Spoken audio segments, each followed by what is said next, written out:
ورحمة الله وبركاته. waxaan halkan tacsitiirayaan uga diraynaa xasuuqa ka dhacay madaxtooyada gobolka Banaadir inta dhimatay Allah u naxariisto inna lillahi wa inna ilayhi raaji'uun yariiso iyo inta ku dhaawacantana Ilaahay ha idin fududeeyo waan idin soo duceynaynaa waxa kale oo rabaa maanta inaan ka hadlo dayaca ku yimid hay'adaha amniga oo ugu horeeyo wasiir ducaale wasiirkeena amniga ahna iimaankeena hadda iimaan waxaan ka rabnaa wasiirka amniga Soomaaliya tahay ducaale inaad ka soo jawaabtid falka ka dhacay gobolka Banaadir adoo ah iimaankeena haddana ah wasiirka amniga waxaan ka xumaa inaadan weli intaa shaashada soo istaagtay ka hadashid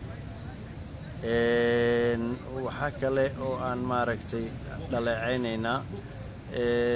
wararka been abuurka ah sida shabaab inay sheeganayso wax ka jira male inay gabar indhoola ay qarax la gasho male qaraxa meesha lagu diyaariyay 3 biri ka hor kaamaradiina waa la damiyay anagu waxaan aaminsanahay inay tahay inside job waxaan kaloo dhaliilsanahay shirka amniga oo ahaaye qolooyinka amniga sida gudoomiye ku-xigeenada iyo dadka qaar kama soo qayb gelin marka waxaa noo cad meeshaas in laga ogyahay gudaha wixii dhacay dad gaar ay og yihiin marka